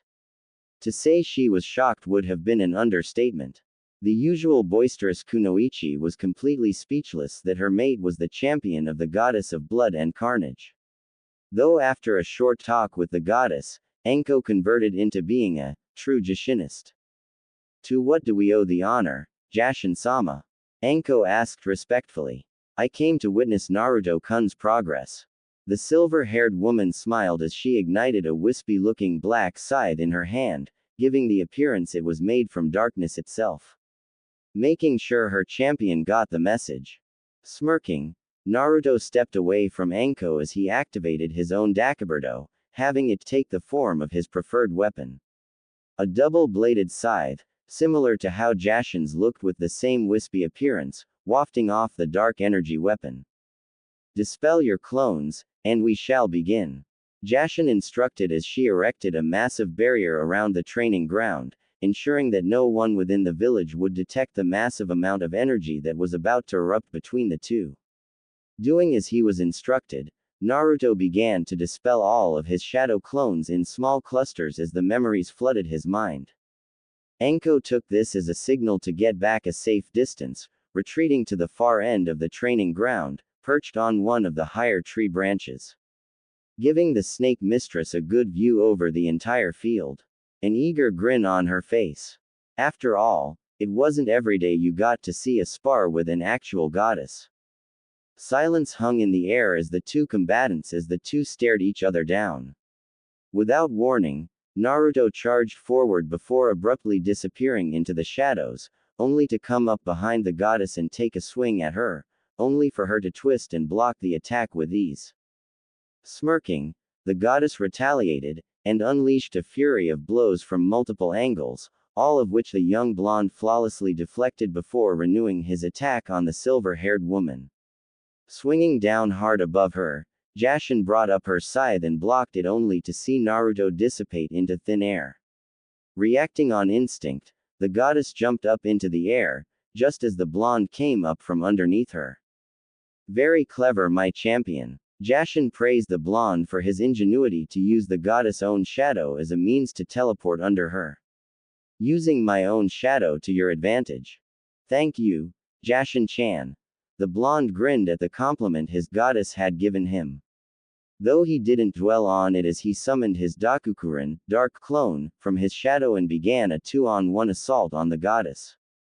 The goddess only smirked as she twirled her scythe and deflected all of the blows, before hooking the dark clone's scythe with her own and forcing it forward only to be decapitated instantly. Naruto flinched at the memory he received, but didn't let it slow him down as he ducked under another wide swing from the goddess, narrowly avoiding her blade. Seeing an opening, Naruto pivoted and hooked the end of his scythe in between the goddess' legs and yanked it as hard as he could, causing the silver-haired woman to lose her balance for a split second before she corrected herself and followed the motion her body was going into a perfect backflip, righting herself just in time to block another strike from the blonde. The two continued to trade blows for another 2 hours before the sparring session began to wind down. Despite his abundant stamina and Hanyu-reinforced body, the young blonde was gasping for air as he fell to one knee, though still determined not to give up. If it wasn't for his accelerated healing, he would have also had numerous cuts all over his body, though only his torn cloths showed any signs that he had been hit. You lasted 2 hours against me. Jashin smiled, clearly happy with how well the young blonde did. It seems you have mostly mastered your scythe. The only thing you lack is true in-field experience. Thank you, Ya-chan. Naruto panted, though he did feel a sense of pride to have lasted as long as he did against an actual goddess. Even though she was holding back considerably and didn't use anything other than her own weapon to combat him. While Naruto had pulled out all stops and used everything at his disposal. That being said, while you are proficient with your scythe, I strongly recommend learning to wield a secondary weapon to fall back on. The goddess advised. You may find yourself in areas where you will be unable to use your scythe to its fullest. Any weapon you recommend? Seek out Yugao Azuki. The silver-haired goddess stated. She is your village's most skilled kenjutsu users. Her skills easily rival that of 7 ninja swordsmen of the mist. I will seek her out immediately then. Naruto bowed his head in respect to the goddess. Even though she had told him time and again that he didn't need to. Until we meet again, my champion. The goddess bid her farewell to the young Hanyu before she disappeared, allowing the barrier she had erected fall. Shortly afterward, Enko dropped down from the tree she had perched herself on while she witnessed the battle. The snake mistress had seen the two spar before, but each time had left her in awe and a bit envious. Silently, she wondered just how well she would fare against the goddess. Hey Enko-chan, do you know someone named Yugao Azuki? Naruto asked, as she came up behind him. Why, looking to get another girl already? She grinned, teasing the poor boy. Not my intention, but you know I am for strong and girls. He smirked. But Jashin-chan suggested I seek her out and ask her to train me in kenjutsu. Yeah, I know her. She is Anbu Neko. I think you've seen her a few times while she was on duty. Enko commented. If I remember correctly, she has today off. You may be able to find her at the dango shop. Thanks hubby Haim. Naruto smiled as he brought his snake mistress in for another kiss. I better go try and find her now. You do that, I need to go take a really cold shower. The snake mistress pouted. That spar got me all hot and bothered. I will graduate before you know it. He reassured her as he kissed her one more time before letting them both sink into the shadows. A few minutes later, after dropping Anko off at her apartment so that she could release some of her frustration, Naruto quickly made his way towards the main street of the village. Ignoring the various sneers and glares he received, the blonde Hanyu navigated his way through the busy street until he drew near to the dango shop Anko and told him about. While I appreciate the gesture, I am simply not interested in you in a romantic way, Hayate-san. A purple-haired woman around the age of 18 commented as Naruto entered the shop. I really wish you would reconsider, Yugao-chan. The man replied, coughing a little. I think we would be great together and I would treat you like a goddess. Well, looks like I found her. Naruto thought to himself. Now how to approach her without being rude. I don't doubt that. The woman sighed, clearly showing signs of being annoyed. But as I have told you, I am already in an arranged marriage. Well, at least Anko-chan doesn't have to worry about me bringing her home now. Naruto snickered to himself quietly. Come on, your would-be fiancé doesn't need to know you had a little fun before you got hitched. Hayate replied with a grin, before he started coughing again. This caused both Naruto and Yugao to narrow their eyes simultaneously. Naruto had always looked down on those who were unfaithful in any capacity. Even more so when those individuals were involved in a relationship. Not having anyone growing up, Naruto took loyalty, honesty, and integrity very seriously. Yugao on the other hand was absolutely disgusted with what her fellow shinobi was suggesting. It gave her the impression that he only wanted her as a conquest to brag about later. Throwing his earlier words out the window about treating her as a goddess. Deciding it was time to step in, Naruto approached the purple-haired beauty. Excuse me, are you Yugao? Naruto asked, catching the attention of both the young woman and Hayate. Yugao looked over the young blonde for a moment, narrowing her eyes slightly, though not in a disdainful way. In reality, she felt something she recognized with the boy though couldn't put her finger on what it was. Yes, I am Yugao. She replied. I was told by someone I trust to ask you about training in Kenjutsu. The blonde explained. So you want to be a swordsman, huh? She smiled. I may be able to give you a few tips, but first I have an idea. Hayate interrupted, earning a glare from Naruto and a scowl from Yugao, neither that he noticed. How about both of us give you some pointers? I am a Kenjutsu user as well. You get your training, and maybe Yugao-chan and I can get to know each other better. Hayate-san, I have been patient enough with your pursuit of me. Yugao gritted out. The answer is no, and I will not seek to have fun before I meet my potential fiancé. If you continue to insist, I will make a formal complaint to the Hokage about your harassment. Besides, Naruto grinned, not wanting to miss out on getting his shots in since the man had already rubbed him the wrong way. I was instructed to seek out only Yugao as her skills rival that of the 7 swordsmen of the mist. I highly doubt your skills would even compete with hers. At that, Hayate scowled and left the dango shop in a huff. Humiliated by both his object of desire and the gaki that had interrupted his time with her. The snickering from Yugao infuriated him even further as he quickened his pace. Thank you for that, Naruto Uzumaki. The blonde introduced himself.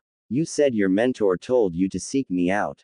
Anyone I should know? She quirked an eyebrow as she leaned down just a little so that she was face to face with him. Tell her who I am. Jashin's voice echoed in his mind. Jashin-chan. As soon as he said the goddess's name, Yugao's eyes opened wide in shock. Glancing around to see if anyone was watching them, she quickly grabbed the blonde and used her shunshin body fair technique to transport them both to a secure location. Once she was positive that no one was around, she turned and eyed the blonde. Did you say Jashin-sama sent you to me? She asked tentatively.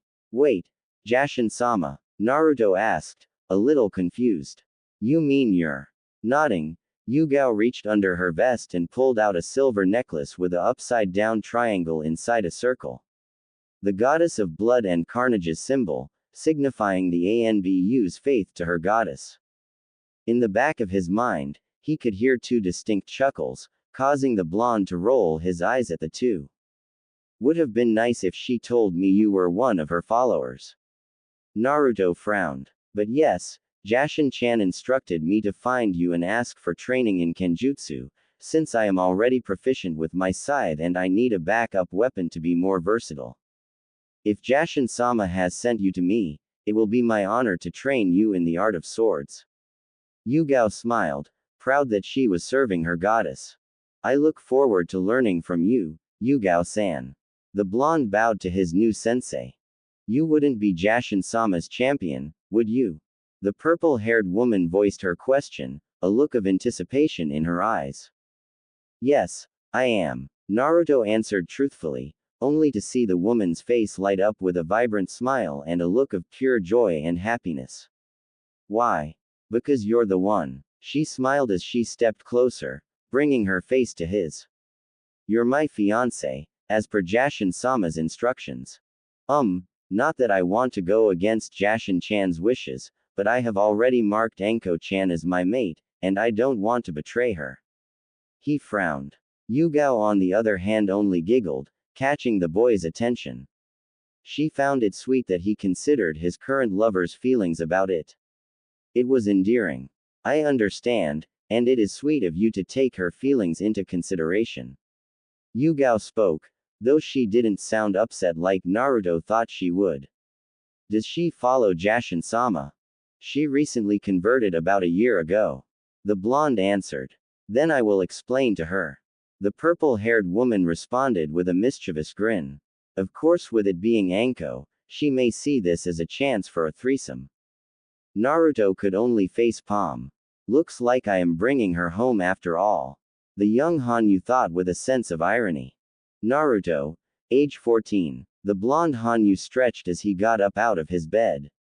His body still a little sore from the previous day's training. Since his kenjutsu training was coming to an end under his purple-haired lover, she was determined to test him in everything with a full-on spar. Yugao did not hold back in the slightest.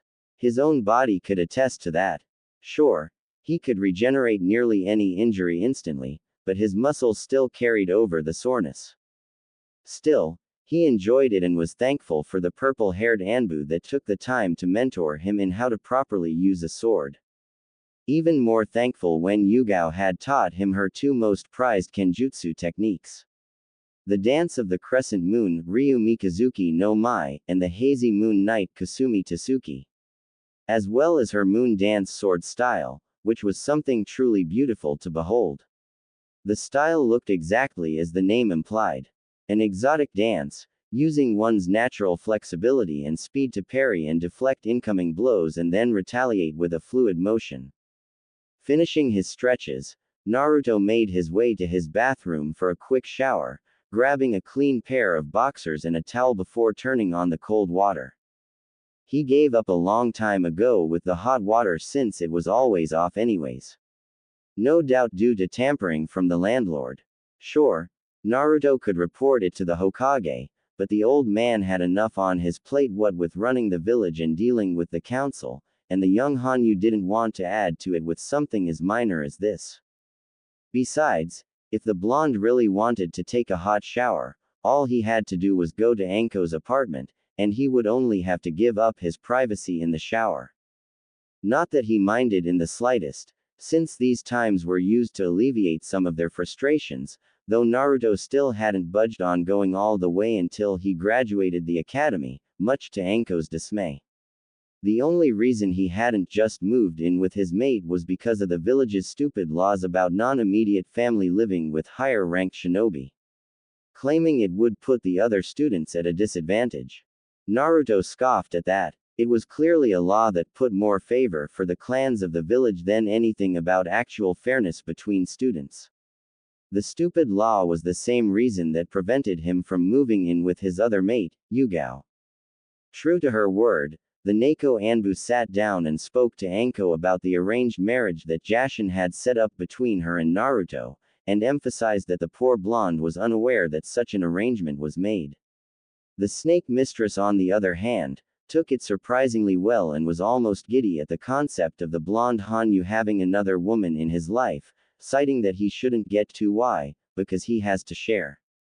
It was on that night after everything had settled, that Naruto marked Yugao as his second mate, and turning her into a Hanyu just like him and Anko. Turning off the shower, Naruto smiled at the memory. The only downside was that since most of the civilians already knew about his and Anko's relationship, mostly due to the boisterous snake mistress proclaiming it, he had to keep Yugao and his relationship a secret from the common populace. The blonde frowned at that. He really didn't like hiding Yugao-chan like that, even though the purple-haired beauty told him it was okay. He knew there was one way to get around that, but he needed proof. Hard, concrete proof that no one could deny, namely the council, about his heritage and clan status as a sole survivor of the Uzumaki clan. The Clan Restoration Act, or CRA for short. Originally Naruto had no intention of even looking into it. He was happy with Anko as she was a kindred spirit and knew his pain. However, upon learning that Jashin-chan had arranged the marriage between him and Yugao-chan, he knew it would come up eventually. Shaking his thoughts, Naruto quickly dried himself off and slipped on his orange jumpsuit. Chuckling a little at the groan in the back of his mind. Soon Ari-chan, and you won't have to see them anymore. Naruto reassured the fox girl. I'll even set fire to them after team placements. That's still going to be a week away at least. Ari exclaimed in dismay. We've dressed like this for the past 4 years, what's one more week? Questioned the blonde with a smirk. So, when are you going to mark me as one of your mates? The Kyuubi girl asked in jest, though there was a hint of truth and jealousy behind it. I mean, you already marked 3 girls, so when is it my turn? Naruto smiled. Well, the first one was to save her life. I didn't expect her to mark me back. Yugao-chan because Jashin-chan had already arranged it, and the third girl just felt right as she was the first to actually accept me for who and what I am without any outside interference. The blonde answered truthfully. And as for you, Kitsunheim, as soon as I find a way to get you out of the seal, I will mark you. Ari was speechless, as a blush crept across her face at her container's words. I was just kidding. She stammered. I didn't really mean it. No, you weren't, Ari-chan. The blonde smiled. I know you've had a crush on me since we first met. And I promise, I will find a way to get you out. And anyways, you need to get ready. The kitsune stammered, still a little flustered by the boy's proclamation. Naruto only chuckled to himself and finished dressing before taking off out the door. Not bothering to lock it, since it always got busted anyways. Without a word, the teenage Hanyu bounded across the roofs towards the academy with precision and skill of a seasoned shinobi, rather than the academy student he was. It only took the blonde a little under 10 minutes to get to the academy. Leaping down, he shuffled into the school building with the rest of the students. Quickly he entered the classroom and made his way to his assigned desk in the back, waiting for the rest of the class to enter. Normally, he would take out his book to read, but he had long since mastered all of his Fuinjutsu books. Not to claim he was a master in seals by any means, only that he had exhausted his own supply on the subject. Also, he was waiting to chat with someone. One by one, the rest of the class filed in. Kiba entering just after Naruto had taken his spot in the front of the class, trying to flirt with any of the female classmates that was unfortunate enough to have to pass near him. Shaking his head, Naruto instead leaned back in his chair and reminisced about how he came to acquire his third mate. Hinata Hyuga. Flashback no Jutsu. Training Ground 44, Forest of Death, 3 years ago. A small army of Naruto clones numbering 500 littered the training ground as they practiced a variety of subjects and techniques. 100 was training in a brutal taijutsu that Jashin had given him a scroll for in a martial art from across the seas. This particular taijutsu relied heavily on powerful elbow and knee strikes to quickly incapacitate their opponent, mostly targeting the head and joints. What made training for this particular taijutsu challenging was that it required the user to condition their body for it, oftentimes hitting dense objects like trees and rocks to strengthen the muscle and bones and deaden the nerve endings. Luckily for Naruto, due to his Hanyu physiology already reinforced, he was able to skip this process and go straight to training in the stance and techniques. Off to another side of the training ground, another 100 was training in a different taijutsu that was a stark contrast to the other, more brutal form. Instead, this one relied on precision strikes and speed with a combinations of punches and kicks. Over near a small pond, 50 clones sat reading the same book. Each one on a different section about chakra control and manipulation. On the other side of the pond sat another 50 clones with a different book on various civilian skills that would no doubt come in handy in the future for all the D-rank missions that Anko-chan had teased him about doing when he graduated. Finally, the remaining 200 clones were in the center most of the training ground training with the various shadow and darkness techniques that Jashin-chan had gifted the boy. These clones were going all out, using every skill they possessed in their free-for-all spar they were currently engaged in. Naruto himself was standing at the edge of the training ground, his body covered in sweat from his training, currently taking a small break to hydrate himself and rest a little before he continued. However, he edged his head to the side and frowned. Someone was watching him train. Without his observer noticing, Naruto had switched himself with his Dakukurin and traveled through the shadows to locate the one who had intruded upon his training. When he came out of the shadows behind the guilty party, he was surprised. "This forest is dangerous, you know." He spoke from behind her, causing the poor girl to let out a shocked yelp and turn on her heels so fast that she fell on her rear. Naruto-kun," she exclaimed in shock of being in such close proximity to him. It appeared to Naruto that while their initial interaction after he helped her with the bullies and the speech he gave to her afterwards had reignited a flame in her to achieve her dream, it also gave her a hero worship of him and had a tendency to stutter and faint when he got too close.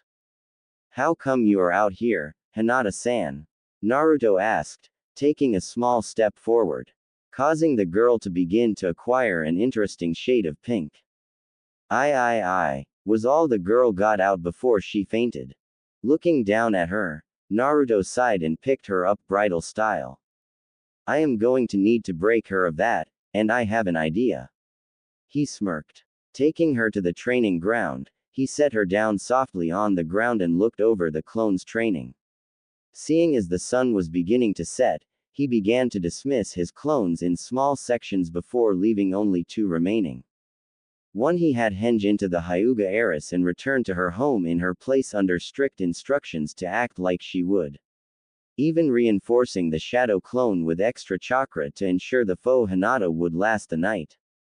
The second shadow clone he instructed to let Anko and Yugao know where he was and what he planned. Even at the coast of the 2 Hanyu mates teasing him of being alone in the forest with a young girl. Instructions given out, the 2 clones departed with their assignments, leaving the blonde and the heiress alone.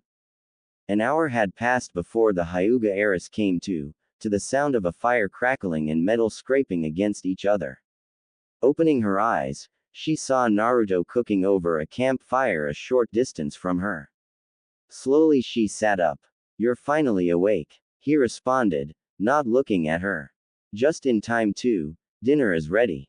Hinata was speechless as Naruto dished a bowl for her and gently handed it to her with utensils, a soft warning of it being hot. As she held the bowl, she noted how good it smelled as the aroma filled her senses. Silently the 2 ate, until Naruto spoke up. "All right, so this is how this is going to work." The blonde began, looking at his guest. "Despite how you've seen me in class, I am not that oblivious to those around me. I've noticed that you are extremely shy and insecure around me. So tonight we are going to fix that. You are one of 3 people who will see me without my mask on." "To tonight," the Hyuga girl stammered. "But it's getting late and I need to get home before." "I've already taken care of that." Naruto interrupted her. "I sent a reinforced shadow clone hanged as you back to your compound. So we have all night to work on your insecurities." How simple. "We are going to talk all night. After each hour, I am going to take off a piece of clothing." "No, I will not be taking off my underwear," he clarified. "Sure, Being with Anko-chan had desensitized him a little to shame, but he still had some modesty left. After all my clothing is off, I will start moving a little closer to you. Understand? Hinata could only nod her head. Both excited and nervous at the same time. Very well, let's begin. And so they began to talk throughout the night. They discussed everything, from their hopes and dreams to their childhood experiences. Some of which left Hinata shocked and disgusted at the civilian's actions towards the boy. She had already known about the Kyuubi prior to meeting Naruto, but she knew that the boy wasn't the fox. The only thing the Hanyu didn't tell her was his half-demon status, his relationship with Ari-chan, and his task from Jashin-chan. Those topics would wait until later. True to Naruto's word, after each hour he removed an article of clothing. Until he was eventually exposed to the young girl only in boxers. Eventually, as the sun began to rise, both Naruto and Hinata were sitting side by side on the log. The boy still in just his boxers. His plan had worked perfectly, and the once shy Hyuga heiress was broken out of her shell of insecurities.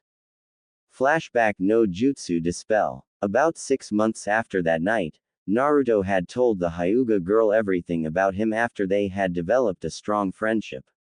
She still had a crush on him at the time, but was no longer the shy, stuttering mess she once was around him. It was then, under her request, that Naruto marked her as his third mate. He made sure that she was well aware of the consequences, and she still accepted. Unlike Anko, Hinata was eager to start learning the shadow and darkness techniques that she inherited from accepting the mark, much like Yugao was.